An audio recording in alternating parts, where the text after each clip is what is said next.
एका मुलीने उपास केले काहीतरी 40 दिवस फक्त लिंबू पाणी पिऊन ती काहीतरी प्रार्थना पूजा अर्चा वॉटेवर काय ते करत होती ती. पण 40व्या दिवशी एखादी प्लॅस्टिकची पट्टी तुटावी तसा तिचा पाठीचा मणका तुटला. अरे बापरे.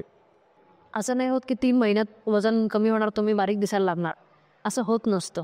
तसं झालं तर ते मसल लॉस होण्याचं प्रमाण जास्त असतं. बरं. मग तुमचे व्हिटॅमिन्स जाणार, त्याच्यात तुमचे प्रोटीन्स जाणार, त्याच्यात तुम्हाला चेहऱ्यावरचं तेज जाणार, तुम्ही अगदी म्हातारे दिसायला लागणार, असं सगळं होतं. आणि म्हणजे मला हा डाएट चालला म्हणून तुम्हाला चालेल असं नाही.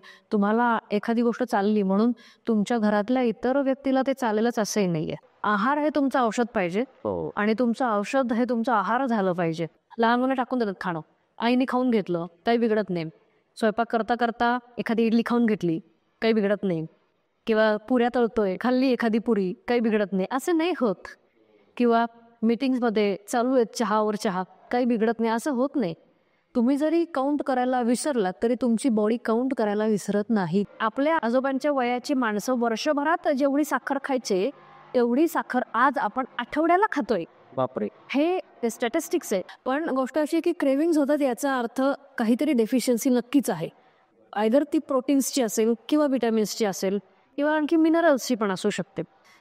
एक डाळिंब दररोज खाल्लं 2-3 महिने तर चेहरा पण चांगला होतो, त्वचा पण चांगली होती, आणि शिवाय आपल्या शरीरात जे काही दररोज एखाद दुसरी जी कॅन्सर सेल तयार होत असते तर ती पण मारली जाते. समजा एखादी गोष्ट नाही आवडत, चालते, काही बिघडत नाही, नका आग्रह करू. मुलांना म्हणा, मोठ्यांना म्हणा, कोणालाच आग्रह करू नका. ज्याला जे आवडतंय ते खाऊ द्या. पण ठीक आहे, पालक नाही खाल्ला तर मेथी खा, तर हिरवा माठ खा, तर चुका खा, अळू खा, चालतंय, काही बिघडत नाही. एका बाईनी 2-3 महिन्यामध्ये 17 किलो वजन कमी केलं. आणि एक दिवशी ती गाडीवर चाललेली होती आणि ब्रेक दाबावा लागला कचकन, आणि ब्रेक दाबल्यानंतर असं आपण पुढे जातो ना, जर्क बसतो आपण, ढकलले जातो. त्या जर्कमध्ये तिचं जे युटेरस होतं हे युटेरस त्या मसलच्या बंधामधून तुटलं आणि खाली वजानामध्ये आलं, स्लिप झालं. तुम्हाला जर व्हिटॅमिन बी ची खरंच खूप कमी आहे तर तुम्ही एक 2-3 पालकाच्या जुड्याची भाजी खाल्ल्यानंतर तुम्हाला ती भरपाई तुमच्या एका दिवसात जेवढं व्हिटॅमिन बी पाहिजे तेवढं कदाचित भरून निघेल. बरं. अशी गोष्ट तुम्ही तेवढं नाही खाऊ शकत, त्यापेक्षा मग एखादी कॅप्सूल खाल्ली तर ठीक. वैद्यकाचा पिता असलेला हिपोक्रेटस असं म्हणतो की तुमचं अन्न हे तुमचं औषध असलं पाहिजे आणि तुमचं औषध हेच तुमच्या अन्नाप्रमाणे असलं पाहिजे. मंडळी, 2025 या नवीन वर्षात आपण सगळ्यांनी प्रवेश केला आहे.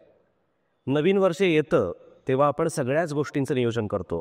या वर्षात आपल्याला कुठं हिंडायचं आहे, करायचं आहे, त्या प्रवासाचं नियोजन करतो, कुठं गुंतवणूक करायची आहे त्याचं आर्थिक नियोजन करतो. पण सगळ्यात महत्त्वाच्या गोष्टीचं नियोजन करायला आपल्यापैकी अनेक जण विसरतात, आणि ते म्हणजे आपल्या स्वतःच्या आरोग्याचं नियोजन. आज आपण स्वतःच्या आरोग्याचं आणि त्या अनुषंगानं असणाऱ्या आपल्या आहाराचं नियोजन या विषयावर बोलणार आहोत. आहारशास्त्र ही त्याची नवीनच शाखा असली तरी आहाराविषयी अनेक पुस्तकं, अनेक ज्ञान, माहिती उपलब्ध आहे. पण बऱ्यापैकी उपलब्ध असलेली ही पुस्तकं वजन वाढवा, वजन घटवा या अनुषंगानंच उपलब्ध आहे. एक आनंदाची गोष्ट म्हणजे या सगळ्या तंत्रांसह आपण आपल्या आरोग्याची काळजी घेताना आपल्या आहाराचं नियोजन कसं केलं पाहिजे, वेगवेगळ्या वयोगटानुसार आपला आहार कसा असला पाहिजे, वेगवेगळ्या आजारांनुसार आहाराचं नियोजन कसं असलं पाहिजे याची समग्र माहिती देणारं एक पुस्तक सध्या खूप गाजतं आहे. आणि त्या पुस्तकाच्या लेखिका अमृता देशपांडे या आपल्याशी बोलण्यासाठी बुक विश्वच्या स्टुडिओमध्ये उपस्थित आहेत. अमृताजी, मी सगळ्यात पहिल्यांदा आपलं मनापासून स्वागत करतो. आहार निरोगी जीवनाचा मार्ग तुमच्या ताटातून जातो हे या पुस्तकाचं शीर्षक, आणि या पुस्तकाला शरद पवार इन्स्पायर फेलोशिप ही अत्यंत मानाची समजली जाणारी फेलोशिपसुद्धा मिळालेली आहे. अमृताजी, सगळ्यात पहिल्यांदा तुमचं अभिनंदन की तुम्हाला एक महत्त्वाची फेलोशिप मिळाली आणि तुमच्याकडून एक महत्त्वाचं पुस्तक साकार झालं. धन्यवाद. आणि मला इथे बुक विश्वमध्ये बोलवलं त्याबद्दल खूप खूप आभार पहिल्या प्रथम. आणि वर्षाच्या सुरुवातीलाच हा विषय घेतल्यामुळे एक फार छान होणार आहे, आणि माझ्यासहित अनेकांना त्यातून छान छान इनपुट्स मिळणार आहेत. वर्षाची सुरुवात असं मी म्हणालो, तुम्ही त्यात उल्लेख केला, तर वर्षाची सुरुवात ज्या वेळेला होते त्यावेळेला सगळ्यात आधी आपण जिममध्ये जातो. म्हणजे बरेच जण डिसेंबरच्या शेवटच्या आठवड्यातच जातात आणि पूर्ण वर्षाची फी भरतात. योगा क्लासेस, वेगवेगळी ट्रेनिंग सेंटर्स, अगदी म्हणजे जानेवारीचा पहिला आठवडा जो असतो त्याच्यात सगळे बागबगीचे सकाळी मॉर्निंग वॉकचे जे ट्रॅक्स असतात ते सगळे फुल दिसतात आपल्याला. हो हो. नंतर ही कुठं गर्दी गायब होते हे आम्हाला जरा पहिलं सांग. गोष्ट अशी आहे की मोटिवेशन म्हणजे आपल्याला वर्ष सुरू झालं की आपल्याला असं काहीतरी चलो आपण आता इतके वर्ष केलं नाही आता काहीतरी करू असं म्हणून आपण सुरू होतो. आपण अभ्यास करू, आपण ही परीक्षा देऊ, आपण यावर्षी इतकं कमवू किंवा बरेच गोष्टी असतात आपल्याला या वर्षात काय काय करायचं हे सगळं आपण ठरवतो. त्याच्यामध्येच वजन कमी करणे, वजन वाढवणे, आपलं आरोग्य वाढवणे, स्टॅमिना वाढवणे, त्यानंतर प्रोडक्टिव्हिटी वाढवणे, ह्या सगळ्या गोष्टी येतातच. पण म्हणजे हे असतं मोटिवेशन. हा झाला पहिला भाग की एखाद्या गोष्ट करण्यासाठी सुरुवात करण्यासाठी मोटिवेशन लागते, पण ती गोष्ट टिकवण्यासाठी आपल्याला शिस्त लागते. तर ही दुसरा भाग आपल्याला जो नसतो ज्यांच्याकडे डिसिप्लिन दुसरा भाग ज्यांच्याकडे नसतो ते लोक गायब होतात. मग जिममधून म्हणा किंवा फिटनेस सेंटरमधून म्हणा किंवा योगाच्या क्लासेसमधून. मग ते खरं म्हणजे शिस्त ही गोष्ट गरजेची आहे. त्यामध्ये एक मजा सांगते की जरी आपल्याला मोटिवेशन असलं, आपण जिममध्ये नाव नोंदणी केली किंवा कुठेतरी क्लासेसला आपण सुरुवात केली, जॉईन झालो, पण मग त्याच्यानंतर आपल्याला एक कन्सिस्टन्सी लागत असते ते जाण्याची. एक साधं उदाहरण घ्या. आता तुम्ही मला बोलवलं आणि मी रस्ता चुकले मध्येच, नेहमी होतंच ते माझ्या बाबतीत. तर मग मी काय असं म्हणत नाही जाऊ दे चेतन सर की मी आता जात नाही, आता मी घरी जाते, असं काही मी केलं नाही. तुम्ही सांगा असं नाही तसं करा, इकडं वळा तिकडं वळा, असं करून मी इथे पोचले. तर गोष्ट अशी होती की आपण कुठेतरी निघालो तर आपण थोड्याफार फरकाने वळतो, चुकतो, मागतो, पडतो, झडतो, पण आपण आपल्याला जिथे पोचायचं आहे तिथे पोचतो, उशिरा का होईना पण पोचतो. तर मग व्यायामाच्या बाबतीत किंवा आहाराच्या बाबतीत असंच व्हायला पाहिजे की ठीक आहे तुम्ही आठवडाभर केलं, मग कंटाळा आला, व्यायाम सुरू केला, अंगदुखी होते सगळ्यात पहिल्यांदा, मसल पेन सुरू होतो, डाएट सुरू केल्यानंतर रिस्ट्रिक्शन येतात, मग हे नाहीच खायचं म्हणजे काय, आता मला जन्मावर शिक्षा आहे की काय, असं काहीतरी होतं. मग ते तसं न मानता हा काळ थोडा आहे, आज करू, उद्याचं उद्या बघू, असं म्हणून स्वतःला एक धीर द्यायचा आणि पुढे चालू ठेवायचं. मग वाटलंच एखाद दिवशी आपल्याला नाही आज मला खायचंच आहे पिझ्झा, काही झालं तर ठीक आहे खा ना, काही बिघडत नाही. आज मला नाही व्यायाम नाही करायचा, मला नाही उठवत आहे, मला झोपायचं आहे, ठीक आहे झोप. एखाद दिवशी शरीर आहे, बॉडी आहे, ह्युमन बिईंग आहे, टू इज अ ह्युमन, चुकतो आपण, पण दुसऱ्या दिवशी उठून परत व्यायाम कर. आज आपण स्वतःला पॅम्पर केलं, अंजारलं गोंजारलं, आपलं स्वतःला आपण छोटं मूल असं म्हणतो, मूल मानायचं या बाबतीत तरी, की आपण काय म्हणतो की आपलं छोटं मूल असतं तर मी नाही जाणार शाळेत, मी नाही अभ्यास करणार, आपण ठीक आहे आज नको जाऊ, उद्यापासून जा, की ठीक आहे तू अजून तासभर खेळ, पण थोड्या वेळाने मात्र तुला अभ्यास करावा लागतो. बरोबर आहे, असं म्हणायचं आणि कंटिन्यू करायचं. म्हणजे सकाळी जर समजा व्यायाम चुकला बुडला तर या संध्याकाळी मात्र मला तो भरून काढायचा, संध्याकाळी भरून काढा, किंवा ठीक आहे नाही झालं संध्याकाळी तर उद्या भरून काढा, पण असं आहे की गॅप नको. त्याचा एक नियम असा आहे व्यायामाचा की 2 दिवसापेक्षा जास्त सुट्टी घेऊ नये कोणत्याच गोष्टीत. जिथे तुम्हाला कन्सिस्टन्सी हवी असते, की जिथं तुम्हाला वारंवार ती खूप मोठं काहीतरी अचीव करायचं असतं. तुम्ही आता 10वीच्या परीक्षेला बसलं तर एकदम काय 10वीत जात नाही कोणी, पहिली दुसरी तिसरी चौथी हे टप्पे पार करून मग 10वीत पोचतो ना आपण. आणि 10वीत पोचलो तरी आपण आज ॲडमिशन घेतली की लगेच मार्चमध्ये परीक्षा नाही येत, वर्षभर अभ्यास करतो. तर पहिल्या दिवशीचा अभ्यास पण कदाचित आपल्याला त्या परीक्षेत आठवतो आणि उपयोगी पडतो. तर तसंच आहे व्यायामाचं आणि आरोग्याचं पण किंवा डाएटचं पण, की पहिल्या दिवशी तुम्ही जे निर्णय घ्याल की मी आज एवढे व्यायाम करणार, एवढे स्टेप्स चाललो, तर ते क्युम्युलेट होत जातात. तुम्ही एकूण किती चाललात, एकूण किती वेळा तुम्ही व्यवस्थित खाल्लं, हे सगळं त्याच्यामध्ये ॲड होत जातं. की असं नाही की मी आठवड्यावर व्यायाम केला, मग आता आज काय माझं डाएट झालंच नाही आता सोडून देऊ, असं करू नये, ही चूक करू नये. बरोबर आहे. अमृताजी, तुमची ओळख खरं तर आता वेगळ्या प्रकारची करून द्यायची गरज नाही आहे, कारण तुम्ही बेसिकली खूप तुमची बेस्टसेलर पुस्तकं आज बाजारामध्ये उपलब्ध आहे, वाचकांचा फार मोठा प्रतिसाद त्याला लाभतोय. पण अमृता देशपांडे यांची मुख्य ओळख ही आहे की त्या MSc dietetics and food service management आहेत. म्हणजे तुमचं प्रामुख्यानं आहारशास्त्रामध्ये तुमचं शिक्षण आहे अगदी, आणि बाकी तुमच्या वृत्तपत्रामध्ये येणाऱ्या मालिका आम्ही सगळे वाचत असतो. तर आपण आपल्या आजच्या मुख्य विषयाकडे वळतोय, आहाराकडे. तर तुम्हाला काय वाटतं एक आहार तज्ज्ञ म्हणून की आपल्या फिजिकल फिटनेससाठी आहाराचं नेमकं महत्त्व काय? आहाराचं महत्त्व हे खूपच मोठं आहे की आपण साध्या गोष्टीवर आपल्याला निर्णय घ्यावा लागतो दररोज, स्वयंपाक करताना पण आणि खाताना पण, की आपल्याला तेल किती वापरायचं आहे कोणत्याही भाजीमध्ये. आपण पोळी करतो तो पोळीच्या गोळ्याचा आकार, कणकेचा गोळ्याचा आकार किती हवा आहे, हे थोडंसं एकदा दोनदा थोडंसं आपण मोजून मापून घेतलं ना की मग ती सवय होते हाताला सुद्धा. आणि किराणा आपण जेव्हा भरतो तेव्हा बिस्किटांचे पुढे लोक लिहितात, न्यूडल्स लिहितात, अजून वेफर्स लिहितात किराणाच्या यादीमध्ये. हे जरा आश्चर्यचकित होतं मला. तुम्ही डाळी, तांदूळ, तेल, मीठ, तिखट, पीठ हे सगळं ठीक आहे, पण इतर गोष्टी खरंच घरातही आणू नका, त्यामुळे ते खाणं पण होत नाही. मग ही शिस्त आपल्याला गरजेची आहे. आता उदाहरणार्थ आपण कुकर लावतो, कुकरच्या शिट्ट्या चालूच आहेत 3, 4, 5. खरं म्हणजे कुकर ही प्रेशरवर चालणारी गोष्ट आहे. प्रेशरवर आलं की ते सिमर करायचं, कमी करायचा गॅस आणि शिट्टी होते. मग त्याच्यातली पोषण मूल्य पण राहतात आणि इंधन पण कमी लागतं. हा एफिशियंट विचार आता आपण करणं गरजेचं आहे, असं या निष्कर्षाला मी हळूहळू आलेली आहे की प्रत्येकच गोष्टीमध्ये थोडासा विचार करा. किती घेतोय, किती वाढून घेतोय, किती खातोय, किती वेळा चावतोय. असं थोडंसं आपल्या स्वतःला शिस्त लावायची गरज आहे. भाज्या घेताना आपण अगोदर धुवून घेतो की अगोदर चिरतो, हे थोडंसं प्रत्येक वेळेस थोडा थोडा विचार करणं गरजेचं आहे. आता अर्थात क्लिनिकल न्यूट्रिशनमध्ये माझं स्पेशलायझेशन असल्यामुळे काही वेळा असंही होतं की काही भाज्या अगोदर चिरून मग त्या धुवाव्या लागतात. बरं. ती गोष्ट वेगळी, ते वेगळ्या आजारांमध्ये लागतं. पण नेहमी भाज्या आधी धुवायच्या मग चिरायच्या, किंवा कणिक थोडी भिजवून ठेवायची आणि मग ती छोटा गोळा करून ती तेवढीच पोळी खाणं गरजेचं असेल तर तेवढीच खायची. आपल्याला भूक लागली आहे म्हणून खात सुटायचं असं नाही आहे. त्यामध्ये हे मानसिकता पण आहे.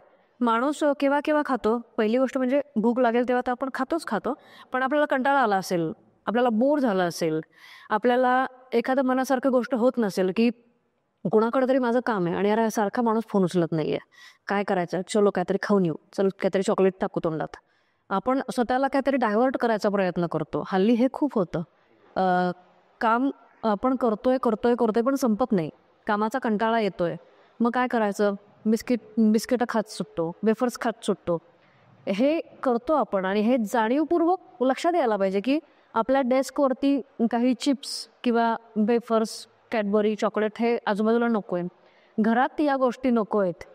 आणि खरंच खायचं तेव्हा तुम्ही वाटीत घ्या, किती आपण खातोय ते विचार करा, आणि हे एवढं खाल्ल्यानंतर आपल्याला एक पोळी कमी खायची आहे हे याचा विचार करा आणि मग खा. बऱ्याचदा हे नियोजनच होत नाही की आपण आपल्याला जे आवडतं तेही खातो आणि पुन्हा आपण रात्रीचं जेवण पेटच करतो. एक्झॅक्टली. म्हणजे आपण पिझ्झा सुद्धा खाल्लाय दुपारी आणि आपण पुन्हा रात्री काहीतरी चिकन खाल्लं किंवा जे काही आपल्याला आवडतं ते भरपेट खाल्लं. तर याच्यामुळे प्रामुख्याने पोटाच्या आजारांचं मला वाटतं प्रमाण अलीकडे खूप वाढत चाललं. त्याविषयी काय सांगाल? पोटांच्या आजारांचं प्रमाण वाढायचे 2-3 मुख्य कारण आहेत. ते म्हणजे चुकीचं खाणं, दुसरं म्हणजे चुकीचं पाणी, पाण्यामधून इन्फेक्शन्स खूप होतात, आणि तिसरं म्हणजे अति खाणं, जास्त गरजेपेक्षा जास्त खाणं, आणि चौथं म्हणजे मानसिकता. आपल्याला माहिती नसेल पण स्ट्रेस किंवा अँझायटी हे अल्सरचं खूप महत्त्वाचं कारण आहे. बरं. म्हणजे जर अल्सर किंवा तुम्हाला पोटाचं काही ॲसिडिटी किंवा हे सगळं डायग्नोज झालं तर तुम्ही स्ट्रेसमध्ये आहात किंवा तुम्हाला काहीतरी अँझायटी आहे हे त्यातून डायग्नोसिस होऊ शकतं. बरं. हे एवढं गंभीर आहे ही गोष्ट. म्हणजे तुम्ही पहिल्यांदा त्यावर काम करा आणि नंतर आहाराकडे या. मानसिक आजारांचं पण प्रमाण अलीकडे खूप वाढत चाललेलं आहे. म्हणजे आधी स्ट्रेस, अँझायटी, डिप्रेशन हेच आता परवलीचे शब्द झालेले आहे.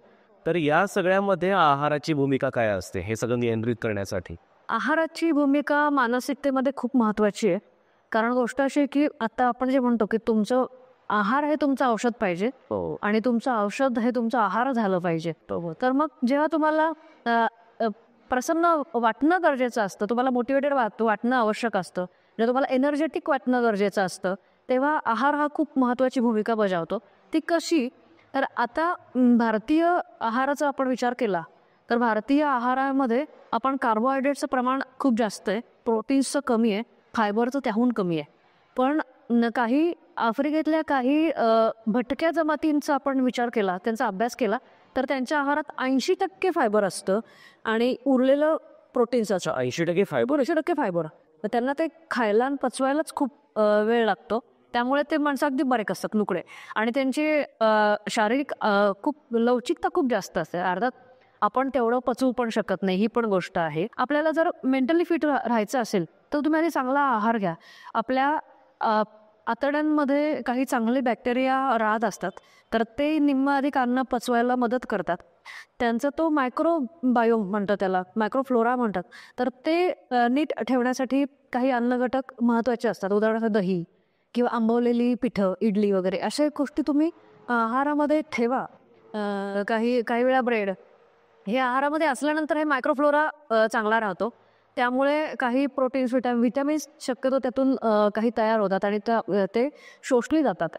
आणि आणखी प्रोटीन्सचं प्रमाण जास्त ठेवलं तर आपल्याला लवकर थकवा येत नाही, थकून गळून गेल्यासारखं वाटत नाही. आहारामध्ये दूध, अंडी किंवा नॉनव्हेजचे पदार्थ हे जर ठेवले आणि त्याचबरोबर आपण सूर्यप्रकाशामध्ये चाललो तर आपल्याला नैराश्य येण्याचं प्रमाण कमी होतं. याचं कारण की सूर्यप्रकाशात गेल्यानंतर आपली पिनल ग्लँड असते, जी पिच्युटरीच्या थोडीशी शेजारी मागे वगैरे असते, तर मग ती ग्लँड ॲक्टिवेट होते आणि आपल्याला फील गुड हॉर्मोन्स सिक्रेट होतात. आणि हे हॉर्मोन्स सिक्रेट झाल्यानंतर त्यातून ॲब्सॉर्ब जे गोष्टी होतात विटॅमिन्स, तर ते अंडी, दूध वगैरे या गोष्टीमधून मिळतात. त्यामुळे या सगळ्या गोष्टी हँड इन हँड चालणं गरजेचं आहे, म्हणजे आहार पण आणि व्यायाम पण. मानसिक आजारांच्या बाबतीत आपण सांगितलं, तर मला असं विचारायचं आहे की फिजिकल फिटनेस हा जो प्रकार आहे त्याच्यामध्ये आपली स्ट्रेंथ वाढवणं, आपली मसल ट्रेनिंग असेल किंवा एकूणच आपली जी इम्युनिटी ज्याला आपण म्हणतो, रोगप्रतिकारक क्षमता आपली वाढवणं, त्याच्यामध्ये आहाराचं महत्त्व काय आहे, त्याविषयी काय सांग. हो, इम्युनिटी किंवा आपलं स्ट्रेंथ ट्रेनिंग वगैरे हे खूप महत्त्वाचं आहे. आपण डाएट फॉलो करून एक वेळ फॅट लूज करू शकतो, पण काय होतं की आपण डाएट करतो म्हणजे अशा प्रकारचा डाएट करतो म्हणजे काय करतो की आपण आहाराचं प्रमाण कमी करतो, म्हणजे पोळी भाकरी भात खाणं कमी करतो, किंवा आपण 4 वेळा जेवत असू तर 2दा किंवा 3दाच खातो, मधलं खाणं कमी करतो. हे सगळं कमी केल्याने आपलं वजन निश्चितपणे कमी होतो. आपण बारीक दिसायला लागतो, पण त्यातून आपलं चेहऱ्यावरचं तेज कमी होतं किंवा आपल्याला गळून गेल्यासारखं वाटतं. तर मग याच्यातून होतं काय नेमकं की तुमच्या शरीरातले महत्त्वाचे विटॅमिन्स असतात किंवा प्रोटीन्स असतात ते कमी होतात. आपला मसल लॉस होतो, म्हणजे जे डायबिटीसमध्ये प्रामुख्याने ह्याच गोष्टी होतात की त्यामुळे मसल लॉस झाल्यामुळे थकवा वाटतो, विटॅमिन्स कमी झाल्यामुळे प्रतिकारक क्षमता कमी होते. पण मी असं सजेस्ट करीन की तुम्ही वेट ट्रेनिंग करा. वजनं उचलायला अगदीच काहीच हरकत नाही. उलट जे म्हातारे माणसं असतात 70 वर्षाच्या पुढे, त्यांनी सुद्धा 1-1 किलोचं वजन उचलायला हरकत नाहीये. उलट उचला आणि वजन उचला, व्यायाम करा आणि प्रोटीन्स वाढवा. मग तुमची स्वतःचीच स्ट्रेंथ, स्टॅमिना आपल्याला किती छान वाटतंय ते आपल्याला त्यातून कळतं. आणि एक टेस्ट माझी मी स्वतः म्हणजे काय विचारत असेल लोकांना की एक टेस्ट तुम्ही मला उत्तर सांगा एका गोष्टीचं, की रात्री आपण सगळं बंद करतो, समजा झोपायचं आहे आपल्याला, आता दार बंद केलं, लाईट बंद केले, कुठे काय नळ वगैरे सुरू नाही आहे, सगळं करतो आपण, बंद करतो, थोडंफार वाचायचं वाचून घेतो, लाईट पण बंद करतो, आता अंथरुणावर पडलो आणि मग 5 मिनिटांनी आठवतं काहीतरी करायचं राहिलं. मग तुम्ही किती पटकन उठून ते काम करून परत झोपायला येऊ शकता, की तुम्हाला किती इनर्शिया येतं किंवा तुम्हाला किती रेझिस्टन्स होतो बॉडीकडून. तर तुम्ही पटकन उठू शकता का काही आठवल्यानंतर? किंवा रात्री अचानक जाग आली आणि आपलं मुलाला बरं नाही आहे, काहीतरी होतंय, 2 वाजता त्याला काहीतरी औषध पाहिजे, तर आपण किती पटकन उठून जाऊन औषध, म्हणजे असेल ते किचनमध्ये पण औषध आणून देऊ शकतो. हे आपलं फिटनेस लेवल किंवा आपली एनर्जी किती आहे किंवा आपलं स्टॅमिना किती आहे हे इथून कळतं. ही म्हणजे मी एक कॉमन प्रश्न विचारत असते, तर अनेक जण मला असं उत्तर देतात की नाही, आम्ही एकदा गळून गेलो की काहीच करावं असं वाटत, किंवा इव्हन दुपारी पण असं होतं की बस आता काहीच नाही करायचं पाहिजे. दुपारचं जेवण झाल्यावर अनेक लोक ज्या प्रकारे डाऊन होतात, म्हणजे कॉर्पोरेटमध्ये सुद्धा त्याच्यावरती संशोधन होते की त्याच्यानंतर किती प्रॉडक्टिव्हिटी राहते. बरोबर. तर त्याविषयी काय सांगाल? म्हणजे दुपारी जेवल्यानंतर अक्षरशः काही लोकांना 1 तास 2 तासाचा एक विश्रांतीचा एक वेळ लागतो, तर ते चांगल्या आरोग्याचं लक्षण आहे का? काय नाही खरं म्हणजे चांगल्या आरोग्याचं लक्षण नाही, पण आपण आता बिंग पुणेकर 1 ते 4 सुट्टी असं आपण जे म्हणतो, तर ते तसं खरं म्हणजे नको आहे. याचं कारण एक व्हेन नावाचं पुस्तक जर वाचलं असेल तर त्याच्यामध्ये पण हे संशोधन सांगितलं आहे की काहींना दुपारी 3 नंतर एकदम स्टीपली तुम्ही हे कमी होतं तुमची प्रोडक्टिव्हिटी. तर याचं कारण म्हणजे तुम्ही जर जास्त कार्बोहायड्रेट्स खाल्ले किंवा जास्त गरजेपेक्षा जास्त कॅलरीजचं जेवण घेतलं तर तुम्हाला ते पचवण्यासाठी शक्ती जास्त लागते आणि मग ती शक्ती तुम्हाला मेंदूकडे न जाता पोटाकडे अन्न पचवण्यासाठी जाते. तर मग आपण अन्न खाऊन शक्ती मिळवणार का ते अन्न खाल्लेलं पचवायला गमावणार, हे थोडंसं होतं. तर मग आपण मला वाटतं ते तेव्हा कमी खावं, पोर्शन साईज कमी करावा आणि कार्बोहायड्रेटचं प्रमाण कमी करावं. कार्बचं प्रमाण कमी करायचं, शिवाय पोर्शन साईज पण कमी करायचा, फायबर वाढवायचं आणि प्रोटीन वाढवायचं. मग त्याच्याने 2-3 गोष्टी होतील की एक तर झोप येणार नाही, गळून थकून गेल्यासारखं वाटणार नाही, फ्रेश वाटेल आणि अन्नपचन झाल्यानंतर जे नंतर कमी खाल्ल्यामुळे जी भूक लागते ना थोड्या वेळाने, तर ती भूक लागणार नाही. आणि ज्या क्रेविंग्स होतात, आपल्याला गोड खावंसं वाटतं किंवा मधून चिप्स खावेसे वाटतात, मधून काहीतरी आपलं शंकरपाळे, चिवडा असं किंवा भाकरवडी असं काहीतरी खावंसं वाटतं, तर ते खावंसं वाटण्याचं प्रमाण कमी होतं. आपल्याला माहिती आहे की आपल्याला हे खाणं बॉडीसाठी खरंच गरजेचं नाही आहे, पण तरी आपण खातो. त्याचं कारण आपल्याला ते क्रेविंग्स होत असतात. सॉल्टी खाणं, चीझी खाणं, कार्ब्सवालं खाणं, ते क्रेविंग्सचा आणि डेफिशियन्सीचा खूप मोठा संबंध आहे. बरं, म्हणजे एखाद्याला स्वीट क्रेविंग्ज असतील, हा पण मला तुम्हाला प्रश्न विचारायचा होता की स्वीट क्रेविंग्ज असतील तर मग त्याला डायबिटीस होण्याची शक्यता असतेच का, किंवा कुठली अशी अजून क्रेविंग्ज आहेत तुम्ही म्हणत होता? क्रेविंग्स असे बऱ्याच प्रकारचे असतात की गोड खावंसं वाटणं एक प्रकारचं क्रेविंग, दुसरं म्हणजे सॉल्टी खावंसं वाटणं, तिसरं मसालेदार चमचमीत असं काहीतरी खावं. आता गर्भारपणात बायकांना आंबट खावंसं वाटतं, पाणीपुरीचं दूध. बरोबर. अजून अशा क्रेविंग बरेच आहेत, पण ह्याच्या सगळ्यांचं हे लक्षण आहेत. क्रेविंग होणं म्हणजे ते काही फार छान लक्षण नाही की तुम्ही प्रेग्नंट आहात, तुम्हाला पाणीपुरी खावीशी वाटते, चिंच खावीशी वाटते, हे काही फार कधीतरी ठीक आहे, बदल म्हणून लोणचं खावंसं वाटतं, पण कधीतरी हे ठीक आहे. पण हे सतत वाटत असेल तर हे खरंच चांगलं लक्षण नाही आहे. आपल्याला खरं म्हणजे असं भयंकर कशातच क्रेविंग वाटायला नको. आणि जे आपल्याला ठरवलं आहे, आपण आज ठरवलं की समजा आज मला साधं कोबीची भाजी, पोळी, भात, थोडंसं वरण किंवा एखादं पनीरची भाजी ते खायची आहे, पण मग त्याच्यामध्ये आपल्याला हे पाहिजे की तेल नको त्याच्यामध्ये खूप जास्त, किंवा कोबीमध्ये पण आपण भरपूर बटाटा घातला आहे असं नको आहे. हे आपण आपलं स्वतःला फीड केलं तर ते आपला मेंदू तर ॲक्सेप्ट करतो. ही एक थोडं मरकटले मी, पण गोष्ट अशी की क्रेविंग्ज होतात याचा अर्थ काहीतरी डेफिशियन्सी नक्कीच आहे. आयदर ती प्रोटीन्सची असेल किंवा विटॅमिन्सची असेल किंवा आणखी मिनरल्सची पण असू शकते, किंवा सरळ पुष्कळ वेळा असं होतं की आपल्याला तहान लागलेली असते आणि आपण चुकून काहीतरी खाऊन जातो. बरं. हे पण आहे. मग आपल्याला जर पटत असेल की आपण जेवण केलेलं आहे अर्ध्या तासापूर्वी, आपण व्यवस्थित खाल्लेलं आहे आणि आता तरीही मला आत्ता कुणीतरी खातंय म्हणून मला काहीतरी चिप्स खावेसे वाटतात, किंवा कुणीतरी तिकडे बसून कुरुम कुरुम आवाज करत चकली खाते म्हणून मला पण खावीशी वाटते, हे चुकीचं आहे. तर तुम्ही पहिल्यांदी 2 घोट पाणी पिऊन बघा, पुन्हा वाटेल आपल्याला खरंच भूक लागली तर खा, नाहीतर काही गरज नाही खायची. तर मग आणि हे टेस्ट करावे लागतात. मग जेव्हा तुम्हाला क्रेविंग्ज होत असतील किंवा अशक्तपणा वाटत असेल किंवा काहीतरी चुकतंय बरं का आपलं असं थोडंसं जाणवत असेल, किंवा एनर्जी नाही वाटत, किंवा माझ्याच वयाची एखादी दुसरी मुलगी ती दिवसभर पळापळ करते, रात्री जागते, सकाळी लवकर उठून सगळं काम करते, तरीही ती काहीतरी बुद्धीचं काम करते आणि मला जमत नाही आहे असं, आणि पूर्वी मला जमायचं असं थोडं काही असेल तर खरंच आपण आत्मपरीक्षण म्हणण्यापेक्षा क्लिनिकल परीक्षण करून बघायला पाहिजे. बरोबर. टेस्ट करून बघायला पाहिजे. अगदी खरं आहे. तुमच्या बोलण्यामध्ये मगाशी वेट लॉसचा उल्लेख झाला, तर एक कॉमन पडणाराचा एक प्रश्न आहे की फक्त आहाराचं नियोजन करून वेट लॉस होतो की त्याला जोरात व्यायामच करायला पाहिजे? काय खरं म्हणजे वेट लॉसमध्ये आहाराचं पूर्ण हे विचार केला तर आहाराचं प्रमाण 70% असतं आणि व्यायामाचं प्रमाण 20% असतं. आणि आपला जो BMR आहे, बेसल मेटाबॉलिक रेट, तो 10% काम करतो. अच्छा. हां, म्हणजे सगळ्यात महत्त्वाचं आहार काम करतच, पण त्या जोडीला व्यायाम केला तर आपला बेसल मेटाबॉलिक रेट वाढतो.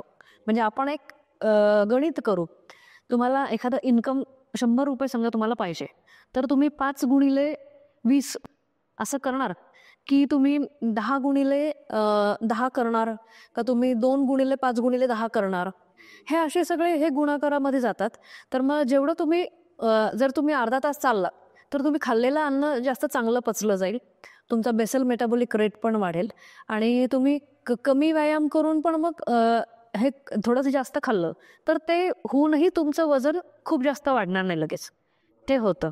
मग आता पुढचा प्रश्न येईल की बेसल मेटाबॉलिक रेट म्हणजे काय. हो अर्थात मग तो पडलाच होता. बेसल मेटाबॉलिक रेट म्हणजे तुम्ही बघता की एखादा माणूस अशक्त आहे, भरपूर खात असतो तरी त्यांचं वजन वाढत नाही. पण एखादी व्यक्ती म्हणते की अरे मी तर काहीच खात नाही पण माझं वजन का वाढत चाललंय. किंवा कमीच होत नाही मी काही केलं तरी. तर गोष्ट अशी होते की जे व्यक्ती कृश असतात किंवा जे बारीक असतात अंगापिंडाने, तर त्यांचं बेसल मेटाबॉलिक रेट जास्त असतो. आणि जे जाड असतात त्यांचं वजन जास्त, त्यांचा बेसल मेटाबॉलिक रेट कमी असतो. म्हणजे मुळातच ते मेटाबॉलिझम त्यांचं वेगळं होतं. म्हणजे काय तर पुन्हा पुढचा प्रश्न की मेटाबॉलिझम म्हणजे काय, की आपल्या शरीर जिवंत ठेवण्यासाठी आपल्या शरीराला जी काही एनर्जी खर्च करावी लागते ती एनर्जी म्हणजेच बेसल मेटाबॉलिक रेट. आता तुम्हाला नुसतं बसले तुम्ही आणि गेल्या 2 तासांपूर्वी तुम्ही काहीतरी खाल्लेलं आहे, तर तुम्हाला बसलेलं ठेवण्यासाठी काहीतरी शक्ती लागते.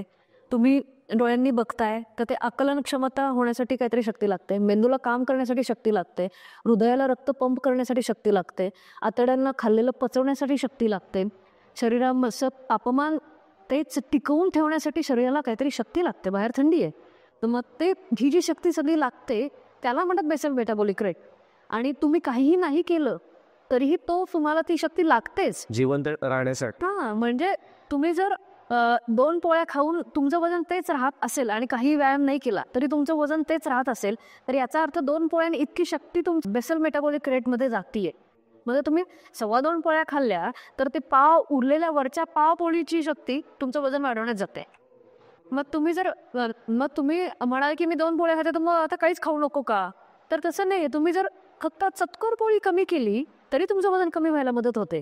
याचं कारण मुख्य गोष्ट तुमची बेसल मेटाबॉलिक रेटमध्ये जाते ना, मुख्य शक्ती. आणि तुम्ही काही गोष्टी करता तेव्हा बेसल मेटाबॉलिक रेट वाढतो तुमचा आपोआप. अच्छा. आणि तुम्ही आज व्यायाम केला तर उरलेले 23 तास तुमचं बेसल मेटाबॉलिक रेट वाढलेलं राहतं.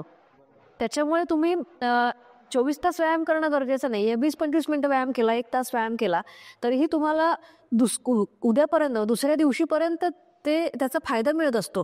हा रेट वाढत म्हणजे दोन्हीची भूमिका आहे, आहार आणि व्यायाम दोन्हीची भूमिका आहे. पण तुम्ही असं म्हणताय की आहाराची जास्त आहे. कारण जर आपण व्यायाम कितीही केला आणि पुन्हा आपण जर अतिप्रमाणातच खात राहिलो तरी ते गणित मॅच होऊपर्यंत तो जो वेळ जाणार आहे त्याच्यात आपलं वजन सुद्धा वाढू शकतं. कारण अगदी एक्झॅक्टली. कारण काय आहे, तुम्ही विचार करा, तुमचं साधारणपणे एखादं केळ खाल्लं, एखादं सफरचंद खाल्लं तर सफरचंद किंवा केळी किंवा पालकाची भाजी हे तुमच्याकडे असलेले सुट्टे पैसे आहेत असं समजा. आणि पोळी खाल्ली, भाकरी खाल्ली हे तुमच्याकडे एक दिलेलं बंडल आहे नोटांचं असं समजा.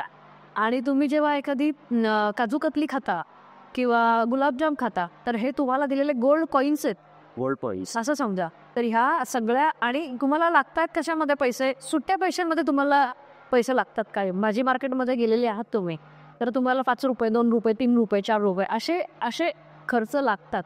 तर मग तुम्ही काय करणार, पहिल्यांदी तुम्ही सुट्टे पैसे वापरणार, त्याच्यानंतर तुम्ही नोटांच्या बंडलामधली एक नोट काढणार आणि त्या 100 रुपयाचे 10 रुपये, 5 रुपये असं करून सुट्टे करून देणार. तर तुम्ही लगेच तुमचा गोल्ड कॉईन असेल तो सोनाराकडे जाऊन मोडणार. तसं नाही होत. तर तुमचे गोल्ड कॉईन्स म्हणजे जे फॅटी फूड्स आहेत त्याला मी गोल्ड कॉईन्स म्हणते. कारण ते वितळायला आणि त्यांचं रूपांतर एनर्जीमधून होऊन ते वापरून संपायला वेळ जास्त लागतो. बरं. आणि एका फॅटमध्ये 1 ग्रॅम फॅटमध्ये 9 किलो कॅलरी असतात. 1 ग्रॅम गव्हाच्या पिठामध्ये 4 किलो कॅलरी असतात. 4 कॅलरीज असतात. आणि एका फॅटच्या ग्रॅममध्ये 9 कॅलरीज असतात. बरं. असं गणित आहे. त्यामुळे हे हार्ड कॉईन्स म्हणले जातात. आणि ते आपल्याला खायला काय सगळं सेमच वाटतं पण त्याच्यामुळे होणारी शक्ती, मिळणारी शक्ती खूप जास्त असते. त्यामुळे आपल्याला एक समजायला पाहिजे की आपण जेव्हा एखादी पोळी खातो, थोडंसं भात खातो तर ते त्यावेळेस पुरेसं आहे आपल्याला.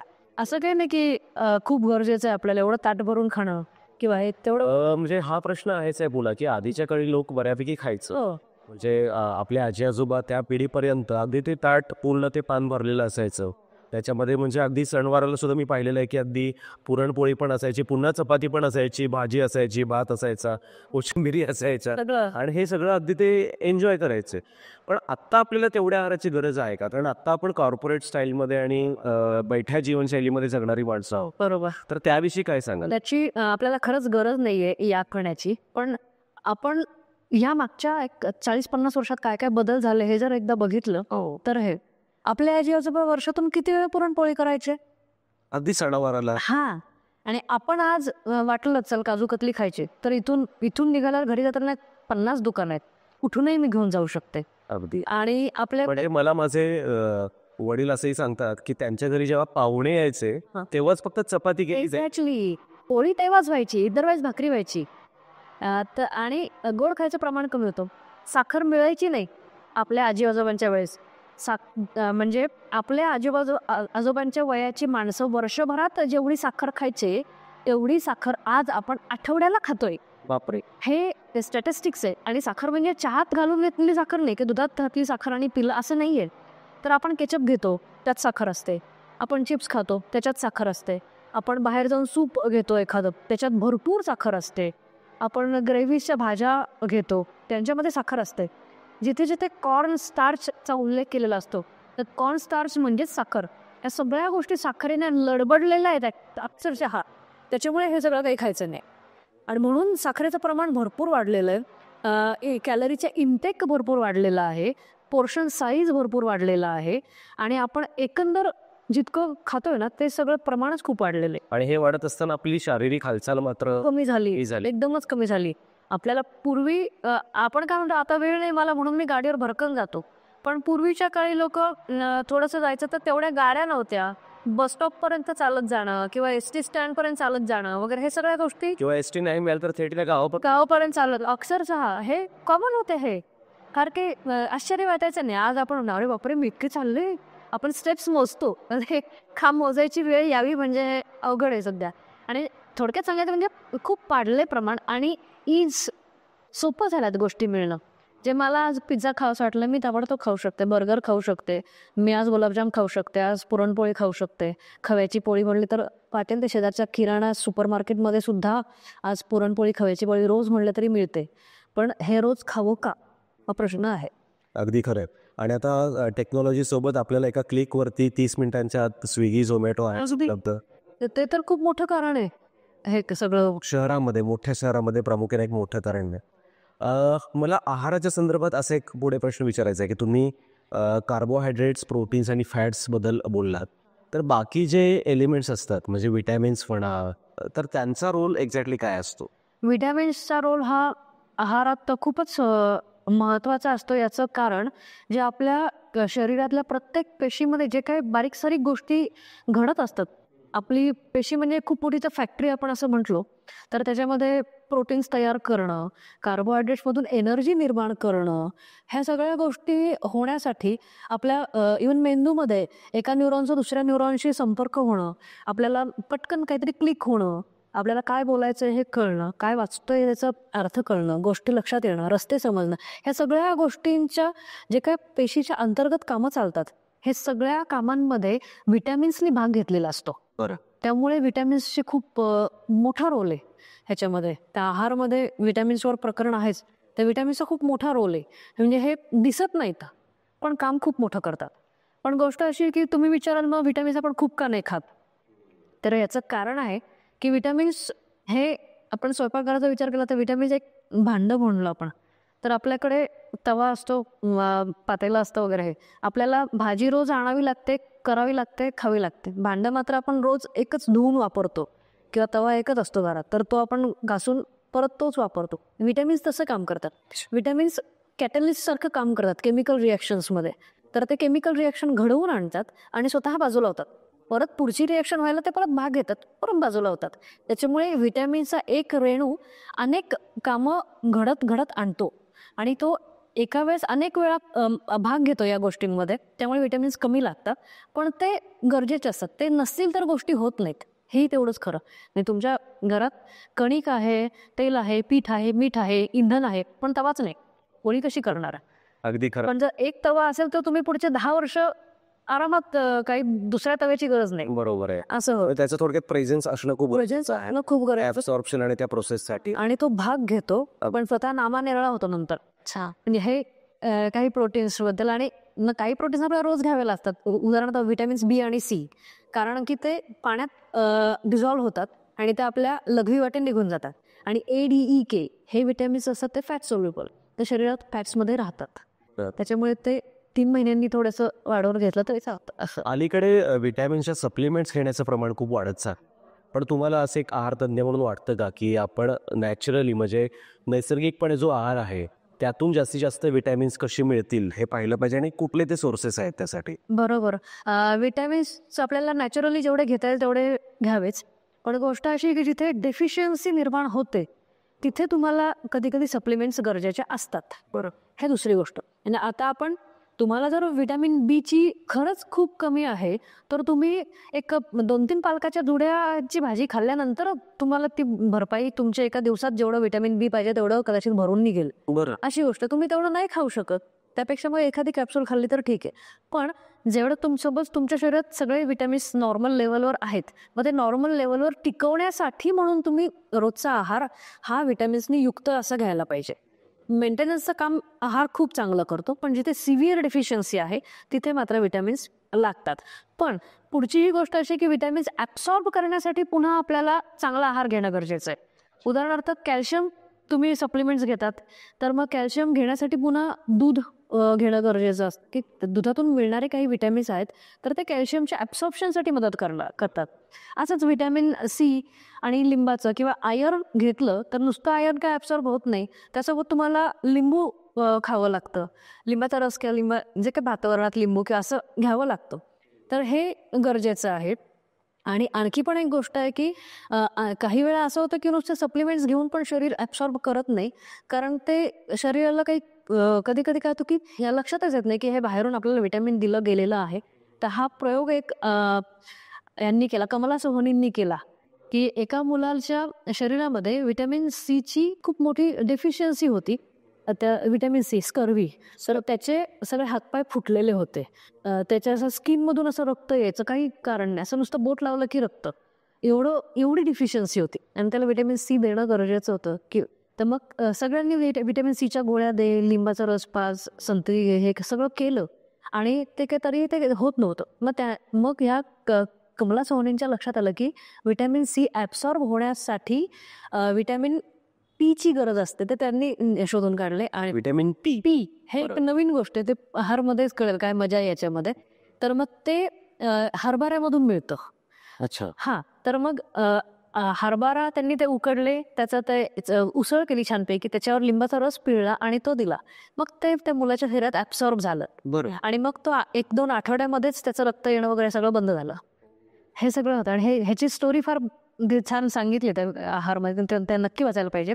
आणि त्याच्यासाठीच जे कुस्तीपटू असतात किंवा घोडे असतात त्यांना ह्याचा आहार देतात, हरभऱ्यांचा आहार देतात. त्याचं कारणच आहे की तुम्हाला जर लागलं, खरचटलं, पडले, झडले, काही झालं तर जखमा होणार. त्याच्यापासून आपण पळवाट नाही काढू शकत, पण झालेल्या जखमा लवकर भरून येण्यासाठी ह्याची गरज असते. बरोबर. आणि त्यामुळे गरज आहेच. दोन्ही गोष्टी म्हणजे विटॅमिन्स तुम्हाला आहारामधूनही मिळायला पाहिजेत आणि शिवाय ते काही वेळा सप्लिमेंट्सची गरज असते. कोणताही एकच मार्ग याला हे नाहीये. तर डॉक्टर किंवा तुमचे आहार तज्ज्ञ जे सांगतील ते तर नक्कीच फॉलो करायला पाहिजे. बरोबर. पण आता ही जी महत्त्वाची विटॅमिन्स, जी जीवनसत्व आहेत ती आपल्याला मिळत राहावीत आपल्या आहारातून, यासाठी रोजच्या आपल्या आहारामध्ये कोणकोणत्या पदार्थांचा समावेश असला पाहिजे असं तुम्ही सांगाल? अशी आहारांची यादी म्हणली तर खूप मोठी आहे. आपल्याला रोज इतकं सगळं खाणं शक्य नाहीये. तर मग ऋतूमध्ये जे येतं, समजा उन्हाळ्यामध्ये आंबा येतो तर तो खायलाच पाहिजे. आता थंडीच्या दिवसात खूप फळं येतात, खूप पालेभाज्या येतात, तर त्या खायलाच पाहिजेत. पावसाळ्यामध्ये काही गोष्टी फक्त पावसाळ्यात मिळतात तर त्या तेव्हा खायलाच पाहिजेत. शक्यतो सगळ्या रंगांच्या भाज्या, सगळ्या रंगांची फळं, सुकामेवा, ह्या सगळ्या गोष्टी आपल्या आहारात अलटून पालटून असायला पाहिजेत. काही कोबी फ्लॉवरसारख्या भाज्या, काही टोमॅटोसारखे फळभाज्या, वेलीवरच्या भाज्या आणि पालेभाज्या, अशी जर वर्गवारी केली तर या सगळ्या भाज्या आलटून पालटून, उसळी, हे सगळं आलटून पालटून आपल्या आहारात असायला पाहिजे आणि ते आवडीने खायला पाहिजे.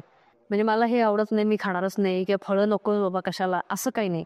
सगळं आलटून पालटून आवडीने रसिकतेने खाल्लं तर आपल्याला छान आरोग्य, विटॅमिन्स हे सगळं मिळतं. बरं. तुम्ही भाज्यांचा आणि फळांचा उल्लेख केला तर बऱ्याचदा असं म्हटलं जातं की भाज्या या फक्त वाफवून खाव्यात, म्हणजे जास्त त्याच्यामध्ये तेल मसाला टाकू नये, थोडं कच्चं खाण्याकडे थोडा भर द्यावा. तर त्याविषयी तुम्ही काय सांगाल? म्हणजे हे खरं आहे का?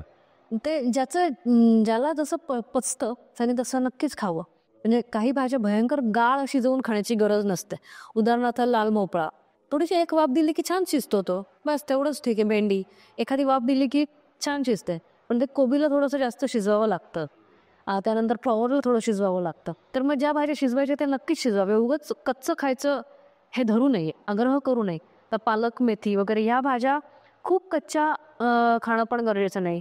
इव्हन टोमॅटोमध्ये जे हे चांगलं हे असतं, एक लायकोपेनी नावाचा एक चांगला घटक असतो, तर तो शिजवल्यामुळे वाढतो. बरोबर. म्हणून कच्चा टोमॅटो जर तुम्ही कोशिंबिरीत खाल्ला तर शिजवून पण खावा कधी कधी भाजीमध्ये, चोर वरणामध्ये. तर मग असं दोन्हीचं कॉम्बिनेशन आहे. उगाच कच्चं खाण्याचा आग्रह पण धरू नये, किंवा उगाच भयंकर परतून किंवा खूप ग्रेव्हीवाले पदार्थ किंवा खूप तेल खूप मसाले असं पण करून खायचा त्याचा मध्ये आपण साधला. मर्जा साधला पाहिजे. हाच प्रश्न मला फळांच्या बाबतीमध्ये एक होता की तुम्ही फळांचा उल्लेख केला, ऋतूनुसार येणारी फळं सगळी खावी. हो. तर कोणत्या रुग्णांनी, आता डायबेटीस असतो काहींना ब्लड प्रेशर असतं, तर कोणत्या रुग्णांनी कोणती फळं खाऊ नयेत याचं पण एक काही आहारशास्त्र असणार आहे, तर त्याविषयी काय सांगाल? त्याचं असं आहे की फळं खरं म्हणजे खायला सगळी पाहिजेत, पण आता डायबिटीस आहे, सिव्हिअर डायबिटीस आहे, तुमची साखर कंट्रोलमध्ये येत नाहीये, तर तुम्ही द्राक्ष किंवा टरबूज किंवा आंबा यामध्ये किंवा चिक्कू यामध्ये खूप साखर असते की ज्याच्याने पटकन ग्लायसेमिक इंडेक्स वाढतो, तर ते थोडेसे कमी खावे. आणि जरी खायचं असेल तरीही तुम्ही त्याला दोन पर्याय आहेत की एकतर आंब्याचं सलाड वगैरे पण करून हल्ली खातात, ते हा मजेशीर प्रकार असतो. आंब्याचं सलाड किंवा चिक्कू सलाडमध्ये हे खाणं ते पण आहे. पण तुम्हाला नुसतंच आंबा खायचा असेल तर एकाच वेळेस बसून शांतपणे अर्धा आंबा चवीचवीने खा, आणि त्यावेळच्या जेवणामध्ये भरपूर हे खा, फायबर्स खा. याचं कारण असं आहे की आंब्याने साखर वाढणार, ही गोष्ट तर 100% खरी आहे आणि ते आपण ॲक्सेप्ट केलेलं आहे. आंब्याने ठीक आहे, आंबा खाल्ला आहे, साखर वाढणार, पण ती साखर वाढणं भरकन वाढू न देणं आपल्या हातात आहे. ते म्हणजे फायबर जर तुम्ही खाल्लं, तुम्ही जर कोशिंबीर खाल्ली त्या जेवणामध्ये, किंवा अगोदर थोडेसे काकडी, टोमॅटो, गाजर वगैरे हे खाल्लं आणि नंतर एक अर्धा एक तासाने आंबा खाल्ला, तर तो त्या आंब्यातली साखर हळूहळू रक्तामध्ये येण्यासाठी तुम्हाला हे फायबर मदत करते. पटकन नाही येणार. नाही तर तुम्ही आमरस आणि पोळी खाल्ली, विषयच मिटला. अगदी. तसं नको करायला. पण जेव्हा जेव्हा आहाराचा विषय निघतो तेव्हा वेट लॉस ही सगळ्यात मोठी डिमांडिंग गोष्ट असते. मग दीक्षित डाएट आला, देवेकर डाएट आला, इंटरमिटंट फास्टिंग आलं, अनेक गोष्टी, अनेक प्रयोग आपण फक्त वजन कमी करणे या गोष्टीसाठी करत असतो. बरोबर. तर दोन माझे प्रश्न आहे. एक तर डाएट कुठला करावा, म्हणजे इतके सारे प्रकार आहेत डाएटचे, इंटरमिटंट फास्टिंग, मी अजून एक तुमच्या पुस्तकातच वाचले डॅश डाएट वगैरे काय काय सगळं. मग दीक्षित पॅटर्न आहे, म्हणजे तुम्ही 8 तासाचं अंतर ठेवा 2 खाण्यामध्ये. मग दिवेकर मॅडम वेगळं सांगतात की दर 2 तासांनी की तासातासांनी खा वगैरे. खूप कन्फ्युजन होतं आमच्यासारख्या लोकांचं. तर कुठला डाएट फॉलो केला पाहिजे आणि वेट लॉससाठी काय खाल्लं पाहिजे आणि काय टाळलं पाहिजे, काय सांगाल? खरं म्हणजे हे कन्फ्युजन टाळण्यासाठी लिहिलं त्याच्यात सगळे ते 21-30 प्रकारचे डाएट काय आहेत ते लिहिलंय.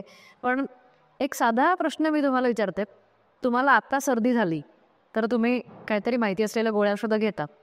2 महिन्यांनी परत सर्दी झाली तर तुम्ही गोळ्या औषधं घेता, पण नाही सर्दी कमी झाली तर डॉक्टरकडे जाता. अर्थात. परत 2 महिन्यांनी सर्दी झाली तर डॉक्टरांनी मागच्या वेळेस दिलेल्या औषधं घेऊन बघता, नाही झालं तर परत जाता. मग हे असंच आहे की आपल्याला आपलं काहीतरी प्रयोग करून किंवा आपली नेहमीची जीवनशैली स्वीकारून किंवा जीवनशैली पाळून जर जमत नाही आहे वेट लॉस, किंवा जर जमत नाही आहे निरोगी राहणं किंवा एनर्जेटिक वाटणं, तर आपल्याला कुणाची तरी गरज आहे मदतीची. तर त्याच्यात कमीपणा वाटायचं काही कारण नाही आहे की तुम्ही आहार तज्ज्ञाकडे जाताय आणि काहीतरी त्यांना सल्ला मागताय, त्या तुम्हाला काहीतरी सांगतायत की अरे तू हे चुकीचं करतोय, हे बरोबर करतोय. आणि दुसरं एक फोबिया मानायची गरज नाही की आहारतज्ञ भयंकर फी घेतात, असंही काही नाही आहे. मला एक जोक होत होता की एक आहारतज्ञांनी काहीतरी दिलं लिहून आहार आणि सांगितलं, नवरा बायकोकडे आला की हे मला डाएट दिलंय. बायको विचारते किती फी घेतली, नवरा म्हणतो 5,000. अरे 5,000 मला असं वाटलं ती काय स्वयंपाक करून खाऊ घालणार आहे की काय तुला, म्हणते तिचं ती फी होती तर तरी ओके, पण इतकी काही असेलच असं काही नाही. पण डायटरीचा सल्ला घेणं गरजेचं आहे. बरोबर. आहार तज्ज्ञांचा काय जे तुमचं काहीतरी चुकतं ते तुम्हाला ते सांगणार, आणि ते आपण करायचं आणि ते लाईफ टाईम असतं. बहुधा आपल्याला जे प्रयोग करून आपल्याला काय जमतंय, काय जमत नाही, काय चालतंय, कशाने आपलं वजन कमी होतंय पण तरीही आपल्याला एनर्जेटिक वाटतंय, आपल्याला सस्टेनेबल आहेत, हे डायटिशियन सांगत असतात. तर त्यामुळे ते करावं. आणि जरी आपण इतर नामवंत डायटिशियन्सकडे गेलो तरी त्यांचं डाएट काय आहे ते सगळ्यांनाच लागू पडतं का असंही आपल्याला सांगता येत नाही. त्यांचं प्रमाण भरपूर असेल, कदाचित 70% 80% त्यांच्याकडे जाणाऱ्या लोकांना फायदा होत असेल, पण असं याचा अर्थ असा नाही की आपल्याला पण फायदा होईलच. तर मग आपणही कोणत्या तरी आपल्या जो आपल्याला पटेल, रुचेल, ज्यांच्याशी आपले विचार पटतील त्यांच्याकडे जावं, काहीतरी त्यांना विचारावं आणि ज्यांचं आपल्याला चांगलं वाटेल त्यांचं डाएट कंटिन्यू करावं आणि फॉलो करावं खरंच. आणि ते सस्टेनेबल असावं. काहीतरी फॅड असलेलं डाएट कोणीही कधीही करू नये, असा एक आम्हाला क्लिनिकल डायटिक्समध्ये हे सांगितलेलं असतं. आणि आम्ही जेव्हा शिकलो डायटिक्स तर तेव्हा असं कोणतंच प्रकार नाही शिकलो. हा डॅश डाएट, हा इंटरमिटंट फास्टिंग डाएट, हा पॅलिओ डाएट, हे नंतर आलेल्या क्रेजेस आहेत या. हे ॲक्च्युअल डाएट म्हणजे हेच आहे की आपल्याला डेफिशियन्सी कशाची आहे, आपण खातो काय, आपल्याला कॅलरीज किती हव्या आहेत आणि आपण त्या घेतो किती, हेच आहे क्लिनिकल डाएट. म्हणजे वेगळं काही नाही आहे. बरं. पण मग वेट लॉस करायचं असेल तर खाल्लं काय पाहिजे प्रामुख्यानं आणि त्याहीपेक्षा महत्त्वाचं टाळलं काय पाहिजे? एक्झॅक्टली. तुम्हाला साधा गणित आहे. तुमचा बँक बॅलन्स असतो. आपलं वजन वाढलं म्हणजे आपला बँक बॅलन्स वाढला आहे असं आपण समजू. तुम्ही जर डिपॉझिट करत गेलात पैसे तर बँक बॅलन्स वाढणार. आणखी डिपॉझिट करत गेला, एफ.डी केल्या, आणखीन कुठे कुठे पैसे गुंतवले तर ते फिक्स होत राहतात डिपॉझिट. मग ते तुम्ही आज खाल्लेल्या ग्लुकोजचं किंवा साखरेचं मग ग्लुकोज होणार, ग्लुकोजचं ग्लायकोजन होणार, ग्लायकोजन नंतर त्यांचं नंतर फॅट्समध्ये होणार. मग ते आणखी घट्ट किंवा ते ठाम ते होत जाणार आणि ते वजन उतरवायला तेवढं कमी खूप कष्ट होणार. त्यामुळे हे पहिल्यांदा मानसिक तयारी करणं गरजेचं आहे की आपलं जर वजन 1 किलो जास्त आहे तर ते घटवायला आपल्याला 1 महिनाभर आपल्याला कष्ट घ्यावे लागणार. तुमचं वजन काही अचानक वाढत नाही की काल तुम्ही व्यवस्थित होता, याच्या सीमारेषेमध्ये होता आणि आज अचानक 10 किलो वाढले, असं नाही होत. तुम्ही मागच्या 2-3 वर्षामध्ये किंवा 5-6 वर्षामध्ये वजन वाढलेलं असतं. तुम्ही म्हणाल की मी कॉलेजमध्ये असताना असं दिसायचो, आता मला ते कपडे येत नाहीत. तुम्ही कॉलेजमध्ये 10 वर्षापूर्वी असता किंवा 5 वर्षापूर्वी असता, तर मग त्याच्यानंतर तुम्हाला 5 वर्ष गेलेले असतात आणि तुम्ही किती खाल्लेलं असतं. दररोज चतकोर पोळी जास्त किंवा दररोज एखादा बर्फीचा तुकडा जास्त किंवा दररोज एखादा कप जास्तीचा चहा, एवढंच वाढलेलं असतं. पण ते 365 दिवस गुणिले 1 चमचा साखर गुणिले त्याच्यातली 1 चमचा म्हणजे 5 ग्रॅम साखर गुणिले त्याचे 4 कॅलरीज, इतकं केल्यानंतर जे उत्तर येईल तेवढ्या जास्त कॅलरीज तुम्ही घेतलेल्या असतात आणि ते साठवून ठेवलेल्या असतात ना. म्हणून तुम्ही रोज 1 रुपया साठवला तर 365 दिवसानंतर तुमचे 350 रुपये 365 रुपये प्लस त्याच्यावरचं व्याज, एवढं जे तुम्हाला वाढलेलं दिसतं तर ते त्याचं कारण ते आहे. त्यामुळे घटवायला तुम्हाला तेवढं श्रम घेणं गरजेचं आहे. तेवढी मानसिकता तुम्ही ठेवणं गरजेचं आहे. असं नाही होत की 3 महिन्यात वजन कमी होणार, तुम्ही बारीक दिसायला लागणार, असं होत नसतं. तसं झालं तर ते मसल लॉस होण्याचं प्रमाण जास्त असतं. बरं. मग तुमचे विटॅमिन्स जाणार, त्याच्यात तुमचे प्रोटीन्स जाणार, त्याच्यात तुम्हाला चेहऱ्यावरचं तेज जाणार, तुम्ही अगदी म्हातारे दिसायला लागणार, असं सगळं होतं. एक किस्सा मी वाचलेला आहे की एका मुलीने उपास केले काहीतरी 40 दिवस फक्त लिंबू पाणी पिऊन, ती काहीतरी प्रार्थना पूजा अर्चा वॉटेवर काय ते करत होती ती. पण 40व्या दिवशी एखादी प्लॅस्टिकची पट्टी तुटावी तसा तिचा पाठीचा मणका तुटला. अरे बापरे. असं एक झालेला किस्सा आहे. आणि दुसरं एक केस मी अशी वाचली की एका बाईनी 2-3 महिन्यामध्ये 17 किलो वजन कमी केलं. आणि एक दिवशी ती गाडीवर चाललेली होती आणि ब्रेक दाबावा लागला कचकन, आणि ब्रेक दाबल्यानंतर असं आपण पुढे जातो ना, जर बसतो आपण, ढकलले जातो. तर त्या ह्याच्यामध्ये आता ही थोडीशी मेडिकल गोष्ट आहे की त्या जर्कमध्ये तिचं जे युटेरस होतं, हे युटेरस त्या मसलच्या बंधामधून तुटलं आणि खाली वजानामध्ये आलं, स्लिप झालं. बापरे. हे एवढ्या सिव्हिअर घटना घडू शकतात तुम्ही जर हे केलं तर. कारण काय की आतले ऑर्गन्स एकमेकांना व्यवस्थित बांधून ठेवण्यासाठी तुम्हाला मसल्स लागत असतात, त्याच्यात शक्ती लागत असते. आणि मग हे अवयव स्लिप होणं किंवा हाडं तुटणं अचानक बसल्या बसल्या, हे कारण हे याचं आहे की तुम्ही अतिरिक्त तुम्ही स्ट्रेंथ नाहीये, बरोबर आहे. हा स्ट्रेंथ नाहीये त्याच्यात थोडक्यात हा अतिरिक्त आपण टाळलाच पाहिजे. टाळला पाहिजे. अगदी खरं आहे. आणि हे मानसिकता ठेवायला पाहिजे की वजन वाढले तुमचं वर्षभरात आणि तुम्ही ते काय महिन्याभरात नाही कमी करू शकत. जरी केलं तर ते सस्टेनेबल नाही राहणार. हे आहे. अगदी खरं आहे. प्रामुख्यानं आहाराचं नियोजन करताना वेट लॉससाठी काय टाळलं पाहिजे त्याबद्दल तुम्ही काय सांगा? वेट लॉससाठी एक गोष्ट साधी आहे. तुमची वजन किती आहे आत्ता, तुमची उंची किती आहे, तुमचे आयडियल वजन असताना तुम्हाला एनर्जी किती लागणार. समजा तुमचं आयडियल वजन जे काय असेल तेव्हा तुम्हाला जर 1500 कॅलरीचं जेवायचं असेल तर तुम्ही आज 1400 कॅलरीज जेवलात तर तुमचं वजन हळूहळू कमी व्हायला सुरुवात होईल. त्यापेक्षा जास्तीचं जे काही असेल ते तुम्ही टाळलं पाहिजे. बरं. मग ते जास्तीचं तुम्ही एखादा गुलाबजाम असो नाहीतर एखादं बेकरी प्रोडक्ट असो किंवा एखादा जास्तीचा पोळीचा तुकडा असो, काही असेल ते मग त्याला नाही म्हणणं शिकायला पाहिजे. मग जेवढं तुमचं कॅलरी आहेत मग त्या तुम्हाला 1500 कॅलरीजमध्ये तुम्हाला जर 4 गुलाबजाम येत असेल तर तुम्ही 4 गुलाबजाम खाऊन दिवस काढा. नाहीतर तुम्ही 3 पोळ्या आणि 3 वाटी सलाड, 1 वाटी डाळ, 1 वाटी भात इतकं खाऊन काढा. पर्याय तुमच्याकडे आहे. काय खाणं किंवा काय टाळणं यापेक्षा किती खाणं हे जरा महत्त्वाचं आहे. वजनामध्ये पोर्शन साईज कंट्रोल करणं फार गरजेचं आहे. अगदी खरं आहे. वेट लॉस इतकाच खूप ट्रेंडिंग किंवा चालणारा एक मुद्दा आहे तो म्हणजे ग्लोईंग स्किन किंवा चिरतरुण दिसणं. म्हणजे लुक्सवरती आजकाल तरुण पिढी खास करून खूप भर देत असते आणि फक्त स्त्रियाच नाही तर पुरुषसुद्धा आजकाल कॉस्मेटिक सर्जरी म्हणा अनेक वेगवेगळे प्रयोग स्वतःच्या शरीरावरती करत असतात. पण चिरतरुण दिसण्यासाठी म्हणजे यंग दिसण्यासाठी आणि खरोखर आतून यंग आपण आहोत असा फील आणि ती स्ट्रेंथ आणि एनर्जी अनुभवण्यासाठी आहाराचा रोल काय असू शकतो? याच्यामध्ये आहाराचा रोल असा आहे की तुम्हाला परत सांगावं लागतं की कोणत्याही विटॅमिन्सची किंवा प्रोटीन्सची एस्पेशली डिफिशियन्सी नको. आणि दुसरं म्हणजे आपले जे पारंपरिक जे उपाय आहेत की पी हळद आणि हो गोरी किंवा आवळा ह्याच्यामध्ये आहारामध्ये असलं की केस त्वचा वगैरे सगळं चांगलं राहतं. हे सगळ्या गोष्टी आहारात असणं गरजेचं आहे. आता हिवाळा आहे तर ओली हळद मिळते, आवळे मिळतात, तुम्ही ते खा ना. एखाद तुकडा ओल्या हळदीचा पाण्यात उकळवून ते पाणी पिणं किंवा आलं किसून ते पाणी पिणं ते सगळं खरंच गरजेचं असतं.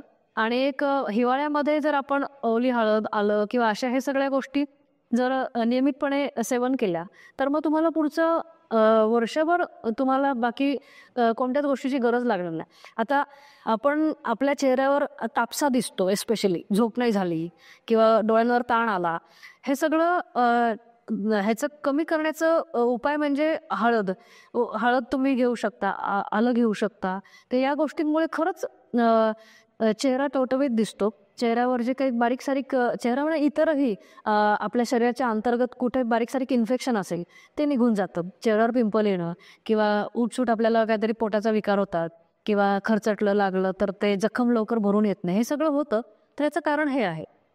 तर तुम्ही व्यवस्थित खाल्लं पाहिजे. अँटीऑक्सिडंट्स ज्यांना म्हणतात, एक डाळिंब दररोज खाल्लं 2-3 महिने तर चेहरा पण चांगला होतो, त्वचा पण चांगली होती आणि शिवाय आपल्या शरीरात जे काही दररोज एखाद दुसरी जी कॅन्सर सेल तयार होत असते तर ती पण मारली जाते.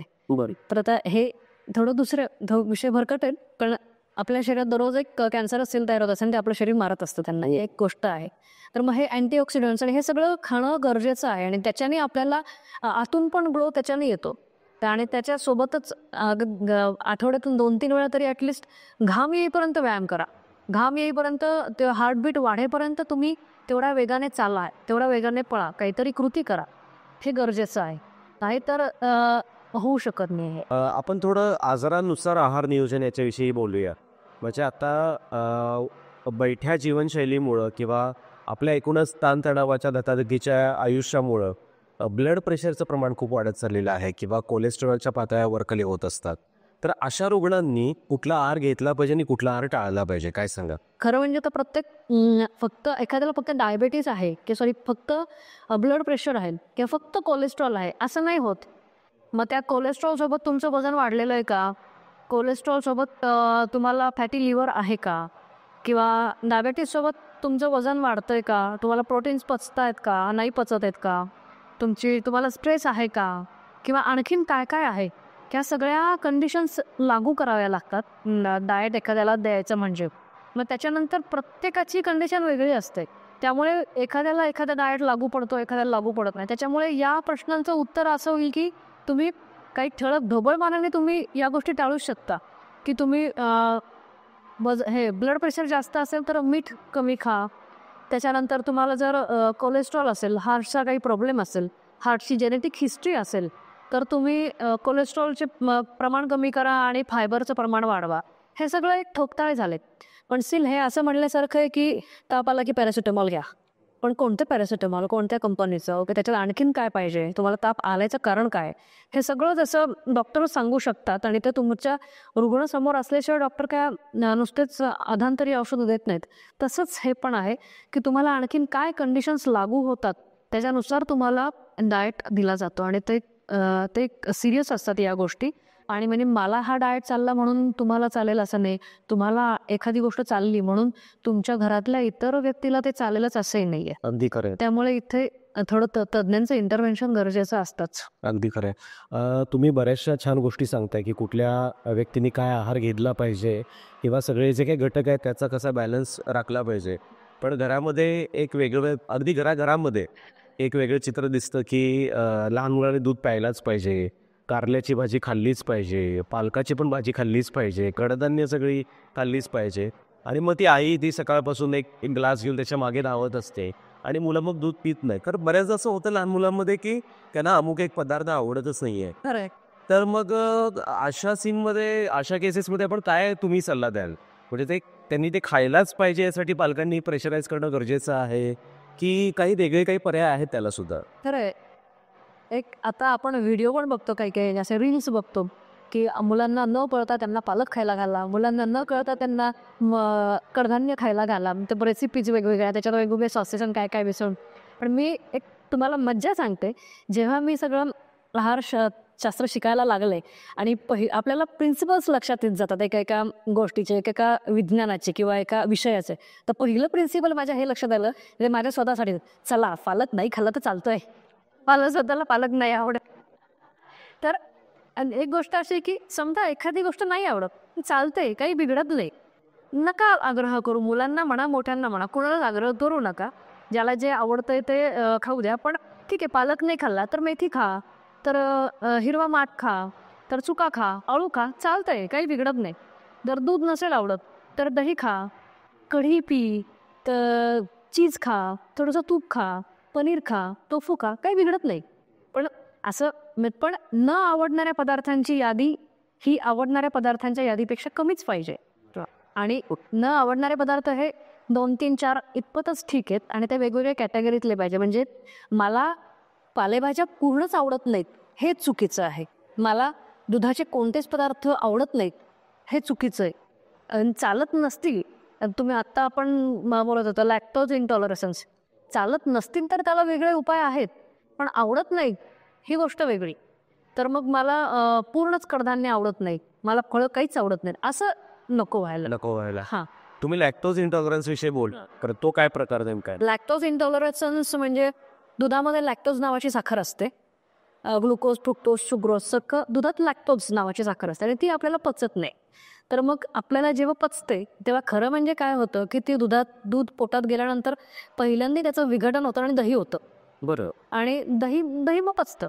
मग अशांना जे लॅक्टोज दूध घेतलं तर मग जुलाब होतात किंवा कधी कधी कॉन्स्टिपेशन होतं किंवा उलटी होते, असं काहीतरी होतं, पोट दुखतं. मग ह्याला लॅक्टोज इंटॉलरन्स म्हणतात.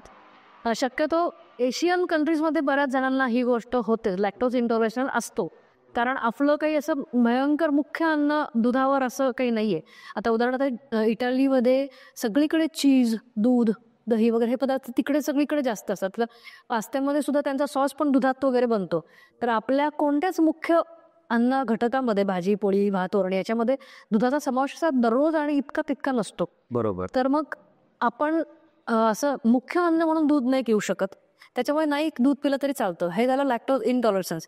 आणि त्याच्या विरुद्ध इटलीच्या विरुद्ध चायनीज पदार्थ म्हणतो, त्याच्यामध्ये दूध नसतंच.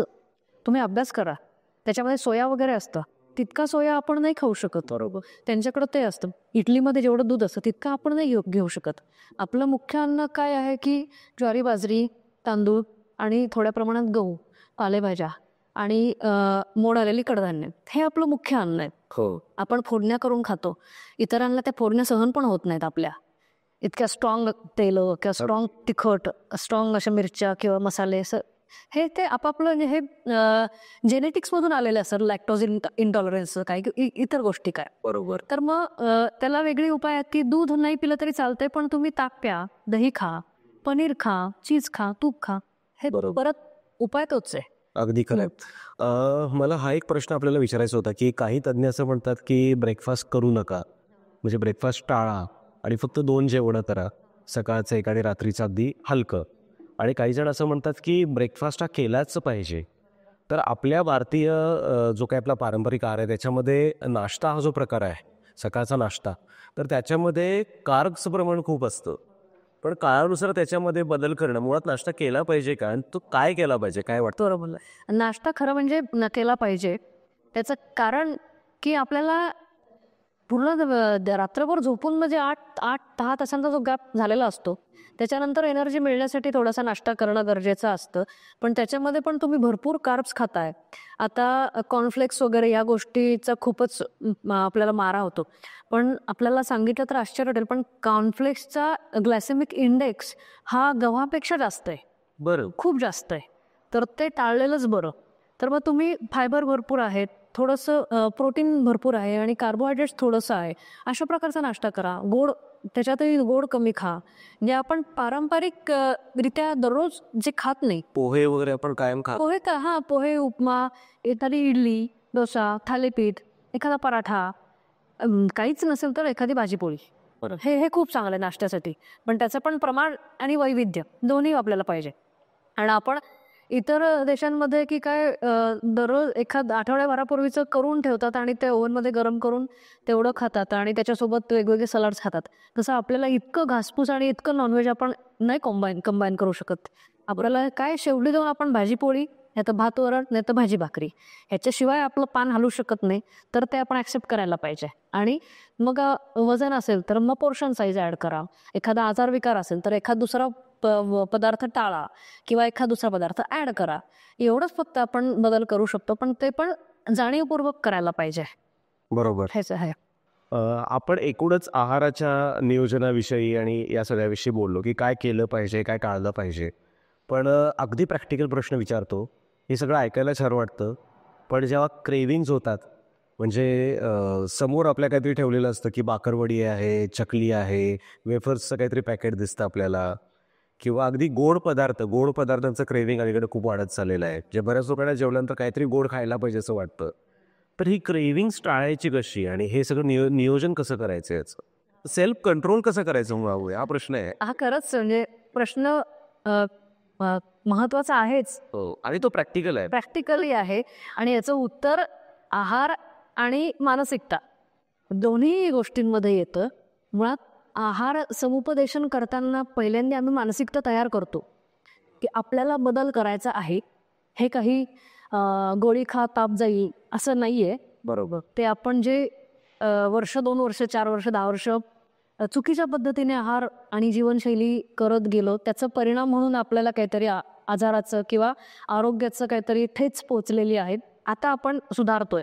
ह्याला पेशन्स लागतो. बरोबर. त्याला मानसिक शक्ती लागते की नाही खायचं म्हणल्यानंतर नाही खायचं. ही गोष्ट, एखादी गोष्ट तुम्ही अभ्यास करायची म्हणल्यानंतर बाकी डिस्ट्रॅक्शन असे बाजूला ठेवतात, तसं ताट वाढून घेतल्यानंतर अजून थोडंसं घेऊ, हे थोडंसं कंट्रोल करणं गरजेचं आहे. आणि हा कंट्रोल केव्हा येतो तर तुम्हाला क्रेविंग्स केव्हा येतात की खरंच पहिली गोष्ट तुमच्याकडे खरंच अवेलेबल काही नसायला पाहिजे. मग घरात हे पदार्थ आणणं टाळा, पहिली गोष्ट. हा सगळ्यात महत्वाचं. ते उपलब्ध नसणं, उपलब्धच नसतं. सगळ्यात फ्रीजमध्ये तो इतका भरलेला असतो फ्रीज, आणि आपण जिथे बसतो तिथे सुद्धा अनेक पदार्थ समोरच ठेवलेले असते. मला अनेक लोक माहिती आहेत ओळखीचे की जे कामाला बसताना अगोदर पाणी, चहाचा कप, एखादा चॉकलेट, मग वेफर्सचं काहीतरी छोट्याशा डब्यात काहीतरी, मग एखादा पौष्टिक म्हणण्यासारखा एखादा लाडू विडू. पण गरजेचं नाही आहे एवढं सगळं खाणं, हे सगळं घेऊन बसतात. आणि मग त्याच्यामुळे काय होतं की बसल्या जागेवर खाणं तुम्ही पाणी पिण्यासाठी पण उठत नाही आहे 20-25 मिनिटांनी 30 मिनिटांनी, हे पहिली गोष्ट चुकीचं आहे. आणि दुसरं अवेलेबिलिटी. आणि तिसरं म्हणजे तुम्हाला जर एखादी डेफिशियन्सी असेल तर क्रेविंग होणार.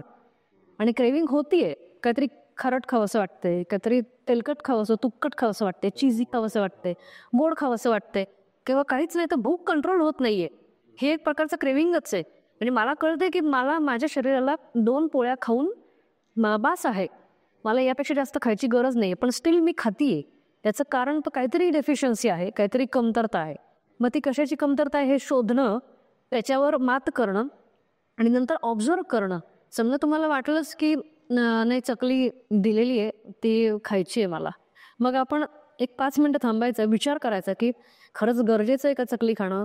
दुसऱ्यांदी उत्तर हो आलं तर तुम्ही खा, अर्धी चकली खा, ग्लासभर पाणी प्या आणि मग ठरवून घ्या की आता जेवणामध्ये मला आज कोशिंबीर थोडी जास्त खायची आहे, पोळी अर्धी कमी खायची आहे, हे ठरवा. आणि मग मग तुमचं हळूहळू कमी होईल. आणि मग आपण आपल्यावर थोडेसे मग प्रयोग करायला पाहिजेत. मग हे लक्षात यायला पाहिजे की आपण ठीक आहे ठरवलं की आज मी आंबा बर्फी खातीये, पण त्या बदल्यात मला 1.5 पोळी कमी खावी लागणार आहे. बरं. मग मग मला लक्षात येतं की अरे नको ती आंबा बर्फी, त्यापेक्षा 1.5 पोळी भाजी वरण व्यवस्थित जेवण करू, हे आपण नंतर चूज करायला लागतो वाईज. हे कॉम्पेन्सेशन हे करणं, जे आपण कळलं पाहिजे. गोड पदार्थ खातोय तर आपण कार्ब्स कमी करतोय किंवा सजगपणे आपण हे सगळं कॅल्क्युलेशन करतोय, हे मला वाटतं आपण हे गरजेचं आहे. आणि हे आहाराची साक्षरता म्हणण्यासारखं होईल. वा, आहाराची साक्षरता हे आपण खरंच आणणं गरजेचं आहे. अगदी ब्लाइंडली हे काहीही फॉलो करायचं नाही, किंवा ब्लाइंडली आपण वाटेल ते खात सुटायचं आणि नंतर म्हणायचं माझं वजन कमी नाही होत. किंवा आपल्या पण लक्षात नाही येत की लहान मुलांचं ताट असतं, लहान मुलं टाकून देतात खाणं, आईने खाऊन घेतलं काही बिघडत नाही, स्वयंपाक करता करता एखादी इडली खाऊन घेतली काही बिघडत नाही, किंवा पुऱ्या तळतोय खाल्ली एखादी पुरी काही बिघडत नाही, असं नाही होत. किंवा मीटिंग्समध्ये चालू आहेत चहावर चहा, काही बिघडत नाही, असं होत नाही. तुम्ही जरी काउंट करायला विसरलात तरी तुमची बॉडी काउंट करायला विसरत नाही. इट इज बॉडी काउंट करते. Yes, it is wise, body is wise. त्यामुळे क्रेविंग्स हे एकतर तुम्ही हे कमी करा, तुमच्या डेफिशियन्सीज कमी करा आणि मानसिक हे, आणि नंतर तुम्हाला जसे परिणाम दिसायला लागतात की महिनाभराने तुम्हाला फ्रेश वाटतंय, वजन कमी वाटतंय, किंवा वजन कमी फारसं कमी नाही झालं तरी तुम्हाला तुमचे कपडे सैल होत आहेत, असं दिसल्यानंतर तुम्हाला ते छान वाटतं. आणि मग तुम्ही हे करता नको आपल्याला ते जास्त काही खायची गरज नाही, त्यापेक्षा मला चांगलं दिसणं आणि प्रोडक्टिव्ह राहणं हे जास्त महत्त्वाचं आहे. हे जसं जर लक्षात येतं ना तसं जर तुम्ही स्वतःच शिस्तीमध्ये येता थोडक्यात. बरोबर. असं हे वा, आहाराची ही शिस्त आणि तुम्ही जो शब्द वापरलात आहाराची साक्षरता, मला वाटतं ती साक्षरता खूप महत्त्वाची आहे. आजच्या आपल्या या संवादामधून आपण नेमकी तीच आहाराची साक्षरता आणि त्याबद्दलची जागरूकता आपल्या बुकविश्वच्या दर्शकांपर्यंत पोहोचवण्याचा प्रयत्न केलात. तर दर्शक हो, ही आहार साक्षरता आणि आहाराचं नियोजन वयोमानानुसार वेगवेगळ्या आजारानुसार आपण कसं केलं पाहिजे, त्याचा उहापोह जसा आपण आजच्या संवाद सत्रामध्ये केला आहे, तितकाच तो तपशीलवार उहापोह आहार निरोगी जीवनाचा मार्ग तुमच्या ताटातून जातो या पुस्तकामध्ये अमृता देशपांडे यांनी केलेलं आहे. अतिशय सुंदर असं हे पुस्तक आहे आणि या पुस्तकामध्ये अगदी आहाराच्या इतिहासापासून ते तुमच्या वजनानुसार, तुमच्या वयोमानानुसार, वयोगटानुसार आणि तुम्हाला असलेल्या आजारानुसार आहाराचं नियोजन कसं केलं पाहिजे याची अत्यंत शास्त्रोक्त माहिती या पुस्तकामध्ये आहे. अल्पावधीतच या पुस्तकाला खूप जोरदार प्रतिसादही मिळतोय, तेव्हा नक्की तुम्ही हे पुस्तक वाचा, त्याच्यावर विचार करा आणि तुमचे प्रतिसादही आमच्यापर्यंत पोहोचवा. अमृताजी, तुम्ही वेळात वेळ काढून आमच्या स्टुडिओमध्ये आलात आणि आहार साक्षरता, आहाराचं नियोजन आपण कसं केलं पाहिजे याबद्दल आमच्याशी संवाद साधलात, त्याबद्दल बुकविश्वच्या टीमकडून मी आपले मनापासून आभार मानतो. आणि सर्व दर्शकांना विनंती करतो की असे उत्तमोत्तम विषय तुमच्यापर्यंत पोहोचावेत असं वाटत असेल तर आमच्या बुकविश्वच्या चॅनलला लाईक करा, सबस्क्राईब करा आणि शेअर करा. धन्यवाद.